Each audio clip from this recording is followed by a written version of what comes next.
السلام علیکم ورحمۃ اللہ وبرکاتہ۔ کیسے ہیں آپ سب؟ اللہ کے فضل و کرم سے آپ خیریت سے ہوں گے۔ تو چلتے ہیں آج کے سبق کی طرف۔ الحمدللہ ہمارا پارہ تقریباً ثلاثہ ہونے والا ہے اور ربع رہنے والا ہے۔ انشاءاللہ اما پارہ مکمل ہوتے ہی ہم اسی طرح چلتے رہیں گے اور ہم نے پورا قرآن مجید مکمل کرنا ہے۔ اگر آپ بھی ہمارے اس بیچ کا حصہ بننا چاہتے ہیں تو شامل ہو جائیں اور اپنا قرآن کا تلفظ درست کریں، جو کہ ہر انسان کی ضرورت ہے۔ آج ہم نے سورہ انشقاق پڑھنی ہے، تو چلیں۔ اعوذ باللہ من الشیطان الرجیم۔ سورۃ الانشقاق مکیہ۔ بسم اللہ الرحمن الرحیم۔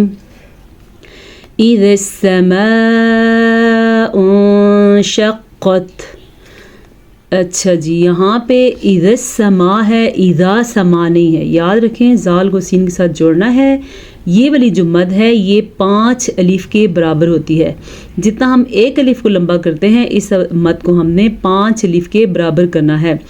انشقت میں نون ساکن ہے اور نون ساکن کے بعد شین ہے، تو یہاں پہ نون ساکن کو ہم کسی حد تک چھپا کر پڑھیں گے۔ یہ قاعدہ آپ نے پہلے بھی کیا ہوا ہے، تو آج پھر ایک دفعہ دیکھ لیں بورڈ کے اوپر۔ قرآن مجید میں جب کبھی نون ساکن ہو یا نون تنوین ہو، یعنی کہ نون ساکن ہو یا نون تنوین 2 زبر 2 زیر 2 پیش آ جائیں اور اس کے ان کے بعد نون ساکن کے بعد یا 2 زبر با کے اوپر ہوں گے یا تا کے اوپر ہوں گے، یہ نون تنوین ہے، یا زیر ہوں گے، اس کو کہتے ہیں نون تنوین۔ نون ساکن کے بعد یا نون تنوین کے بعد حروف اخفا میں سے تا، سا، جیم، دال، زال، زا، سین، شین، صاد، ضاد، طا، ظا، فا، قاف، کاف۔ ان 15 حروف میں سے یہ 15 حروف جو آپ کے سامنے لکھے ہیں یہ حروف اخفا ہیں۔ نون ساکن کے بعد یہ آ جائے، ان میں سے کوئی حرف آ جائے، یا 2 زبر 2 زیر 2 پیش والے حرف کے بعد اگر ان میں سے کوئی حرف آ جائے، آپ اسکرین شاٹ لے کے ان کو آپ لیبل کر سکتے ہیں حروف اخفا کے ساتھ۔ یہ حروف اخفا ہیں۔ حروف اخفا میں سے کوئی حرف آ جائے تو وہاں پہ ہم نون کو بھی تھوڑا چھپا کے پڑھیں گے اور نون تنوین کو بھی چھپا کے پڑھیں گے۔ کیسے چھپا کے پڑھیں گے وہ میں نے ابھی آپ کو بتایا ہے کیسے۔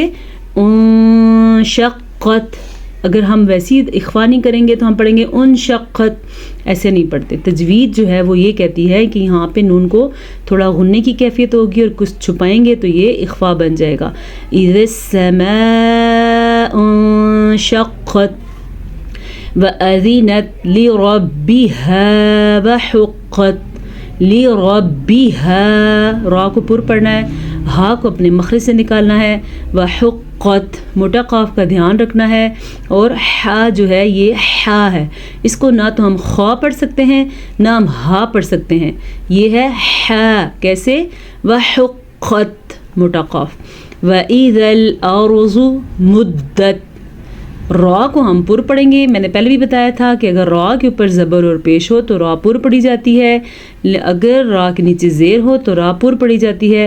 مگر یہ دیکھیں یہ جو را ہے اس کے اوپر ہمارے پاس نہ تو زبر ہے نہ زیر ہے نہ پیش ہے، البتہ اس کے اوپر ساکن ہے۔ تو جب را اس کنڈیشن میں آ جائے، اگر ساکن ہو تو پھر اس سے پیچھے والے حرف کو دیکھیں گے، اگر اس سے پچھلے حرف پہ زبر ہو یا پیش ہو تو را پر پڑھیں گے، اگر اس سے پچھلے حرف نیچے زیر ہو تو را باریک پڑھیں گے، تو اس لیے یہ را پر پڑھی جائے گی۔ وَأَلْقَتْ مَا فِيهَا وَتَخَلَّتْ، وَأَلْقَتْ موٹا قاف، مَا فِيهَا ہا کے مخرج کا دھیان رکھنا ہے، وَتَخَلَّتْ خا کو پر پڑھنا ہے، وَأَذِنَتْ لِرَبِّهَا وَحُقَّتْ، یہ آیت وہی ہے جو ہم نے پیچھے پڑھ لی ہے۔ یا ایہا الانسان انک کادح كادح إلى ربك كدحا فملاقيه اچھا، جب ہم آیت پڑھ رہے ہوں، آیت کے درمیان ہمارا سانس کم پڑ جائے، یعنی کہ ہمیں وقف کرنا پڑ جائے، تو ہم وقف کریں گے اس پہ ساکن ڈال کے، جیسے میں نے کیا کادح، ٹھیک ہے. پھر جب ہم سانس لے لیں گے تو پھر اس کے ساتھ ملا کے ہم نے آیت کو کمپلیٹ کرنا ہے. یہ طریقہ آپ سیکھ لیں. آیت کو مکمل کرنے کے لیے اگر سانس ٹوٹ جائے تو درمیان میں سانس لے لیں، لیکن جیسے ہم وقف پہ رکتے ہیں اس طرح ہم وقف پہلے عارضی بنائیں گے، پھر دوبارہ اس کو جس طرح لکھا ہے اس طرح سے سانس کے ساتھ ملا کے پورا کر لیں گے. یہ آیت آپ نے اس کا طریقہ سیکھ لیا ہوگا.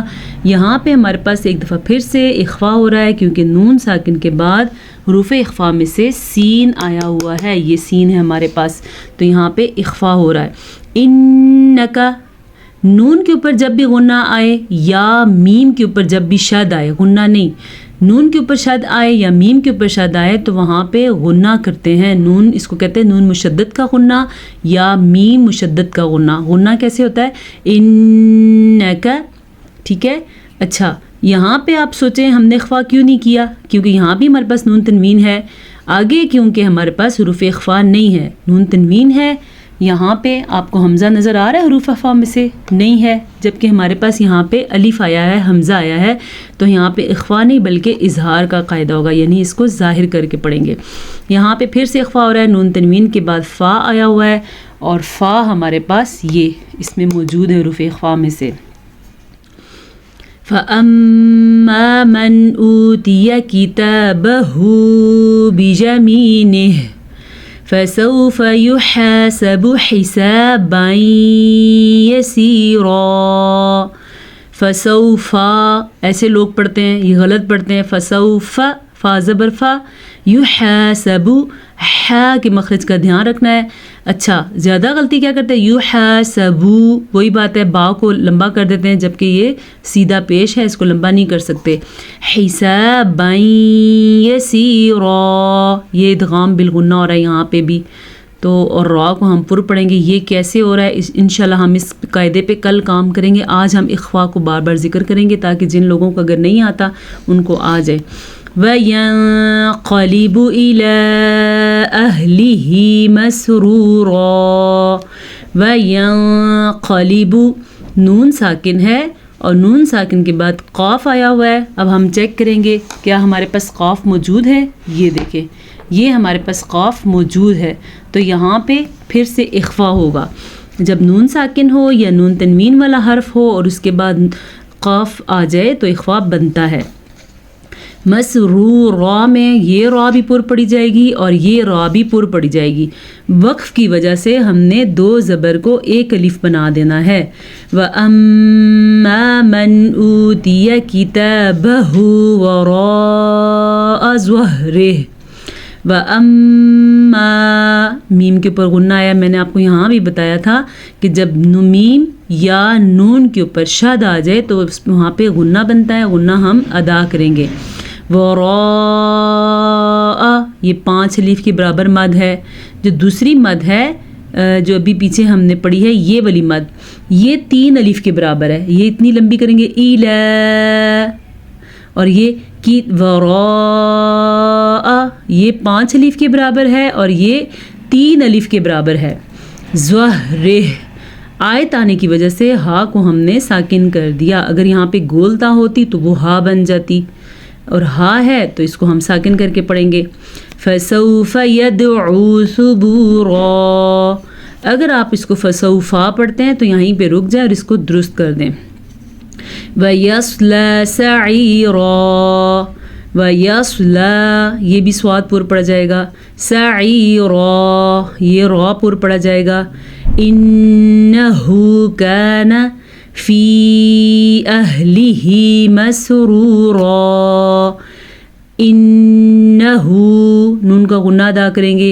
کانا نہیں پڑھیں گے. کانا کا مطلب ہے وہ ایک آدمی، کانا وہ 2 آدمی ہوں گے. کیوں؟ اپنے اہل کے ساتھ خوش ہوں گے.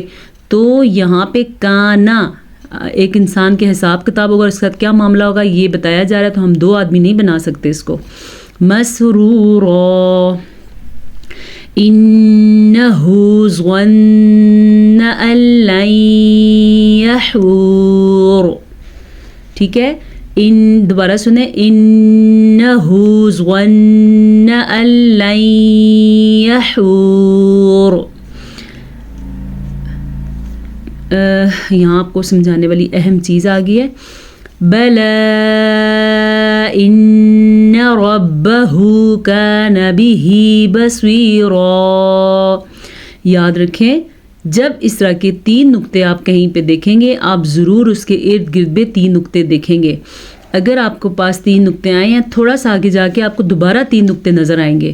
اس کا مطلب یہ ہوتا ہے کہ آپ ان دونوں میں سے کسی ایک جگہ پہ وقف کر سکتے ہیں, دونوں پہ وقف نہیں کر سکتے, یا ایسا بھی نہیں ہو سکتا کہ آپ دونوں پہ وقف کیے بغیر آگے پڑھ جائیں. یعنی ہم نے یہاں پہ وقف کیا ہے تو یہاں پہ ہم وقف نہیں کریں گے. اگر آپ نے یہاں پہ وقف نہیں کرنا تو آپ بے شک یہاں پہ وقف کر لیں, لیکن ایک جگہ پہ آپ کا وقف کرنا انتہائی ضروری ہے. اس کو یہ نشان 3 نقطوں کا جب بھی آئے آپ کو ضرور اس کے آگے پیچھے 3 نقطے مزید نظر آئیں گے, ان میں سے ایک جگہ پہ رکنا ضروری ہے. ٹھیک ہے, یہ یاد رکھیں گے آئندہ آپ کہ 3 نقطے جب آ جائیں تو ایک جگہ پہ وقف کرنا ہے, دونوں جگہ پہ وقف نہیں کرنا. اسی لیے میں آپ سے تاکید کرتی ہوں کہ قرآن پڑھنا سیکھیں, اس میں بہت زیادہ سیکھنے والی چیزیں ہیں, ابھی تو مجھے بھی بہت سیکھنے کی ضرورت ہے. فلا اقسم بالشفق, قاف پہ کلکلا ہو رہا ہے, پھر یہاں پہ قاف پہ ہم نے وقف کر دیا تو یہاں پہ بھی کلکلا ہو رہا ہے. جب کبھی قاف طا با جیم دال, یہ آپ دیکھ لیں, قاف طا با جیم دال, جب ان حروف میں سے کسی حرف کے اوپر ساکن کا نشان آ جائے تو وہاں پہ کلکلا ہوگا. کلکلا ایسے لکھتے ہیں. کلکلا کا مطلب یہ ہے کہ وہاں پہ جھٹکے کی کیفیت ہوگی تو ہم ضرور وہاں پہ جھٹکا دیں گے. جیسے ہم نے کہا اقسمو, کیونکہ قاف یہاں موجود ہے حروف کلکلا میں. جیسا ہم نے کہا بالشفق, جیسا ہم نے کیا کہا واللیل وما وسق, کلکلا. والقمر اذا اتسق, کلکلا. لتركبن طبقا عن طبق, کلکلا. نون کا غنہ بھی ادا کرنا ہے کیونکہ نون پہ شد آ گئی ہے. یہاں پہ نون تنوین کے بعد عین ہے, عین حروف اخفا میں شامل نہیں ہے, اس لیے یہاں پہ اخفا نہیں ہوگا بلکہ اظہار ہوگا. ہاں یہاں پہ نون ساکن کے بعد طوا ہے اور طوا جو ہے وہ حروف اخفا میں شامل ہے تو یہاں پہ ضرور کلکلا ہوگا. فما لهم لا يؤمنون وَإِذَا قُرِئَ عَلَيْهِمُ الْقُرْآنُ لَا يَسْجُدُونَ. اگر آپ اس کو قُرِئَ پڑھتے ہیں تو آپ غلط پڑھتے ہیں, یہ ایسا لوگ پڑھتے ہیں. وَإِذَا قُرِئَ, غلط, یا نہیں پڑھا جائے گا, اس کو حمزہ پڑھا جائے گا. کیسے؟ وَإِذَا قُرِئَ, را کو باریک پڑھیں گے کیونکہ را نیچے زیر ہے. یہ آیت سجدہ ہے. ٹھیک ہے, جب کبھی قرآن مجید میں آپ کو ایسی آیت دکھے تو ضرور آیت کے اینڈ پہ لکھا ہوتا ہے سجدہ اور سائڈ پہ بھی لکھا ہوتا ہے. اس کو ادا کرنے کا طریقہ یہ ہے کہ آپ گھر میں جائے نماز بچھائیں اور سجدے میں چلے جائیں, 3 دفعہ سبحان ربی الاعلی پڑھیں اور اٹھ کے بیٹھ جائیں, آپ کا سجدہ ادا ہو گیا. اس آیت کو پڑھنے کے بعد سجدہ کرنا ضروری ہے. ابھی میں نے پڑھایا, اب میرے پہ سجدہ لازم ہے. آپ لوگوں نے سنا جس نے آپ لوگوں پہ سجدہ لازم ہے. اب آپ اٹھیں, جائے نماز ڈالیں سبق ختم کر کے, تو 3 دفعہ سبحان ربی الاعلی دل میں ارادہ کریں کہ ہم سجدہ تلاوت کر رہے ہیں, یعنی تلاوت کا سجدہ.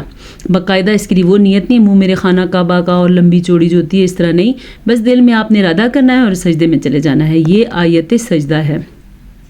بل الذین کفروا یکذبون واللہ اعلم بما یوعون فبشرہم بعذاب علیم. یہاں پہ کون سا قاعدہ ہو رہا ہے؟ میں نے آپ کو قاعدہ پڑھاتے ہوئے سکھائے تھے جب ہم نورانی قاعدہ پڑھتے تھے. اگر ابھی بھی آپ میں سے کسی نورانی قاعدہ پڑھنا ہے تو ہمارے پاس شروع میں بہت ساری ویڈیوز ہیں. ہم نے الف با سے سٹارٹ کیا ہے اور تمت بالخیر یعنی قاعدے کے آخری حرف تک ہم نے پورا قاعدہ پڑھا ہے. تو قاعدہ سیکھنا چاہتے ہیں تو آپ کو شروع والی جو ویڈیوز ہیں وہ دیکھنی پڑیں گی. آج سے تقریباً 2 ماہ پہلے میں نے وہ ویڈیو اپلوڈ کی تھی. یہ قاعدہ ہے اخفاء شفی کا. جب کبھی قرآن مجید میں میم ساکن ہو اس کے بعد حرف با آ جائے تو ہونٹ بند کر دیتے ہیں. کیسے؟ فبشرہم بعذاب علیم, یہاں پہ اظہار کا قاعدہ ہو رہا ہے. إلا الذين آمنوا وعملوا الصالحات لهم أجر غير ممنون. سانس ٹوٹنے کی مشق ایک دفعہ پھر ہو گئی ہے. میرا سانس ٹوٹ رہا تھا تو میں نے یہاں پہ سانس لیا اور پھر ملا کے پڑھا ہے. تو آپ بھی سیکھیں. یہاں پہ اظہار کا قاعدہ ہو رہا ہے. اور آج کا سبق امید ہے آپ کو کافی اس میں سیکھنے کو ملا ہوگا. انشاءاللہ آپ سے پھر ملاقات ہوگی. حدیث انشاءاللہ آج ہم نہیں کر سکتے, کل کریں گے. تو پھر ملیں گے ایک نئے سبق کے ساتھ. السلام علیکم ورحمۃ اللہ وبرکاتہ.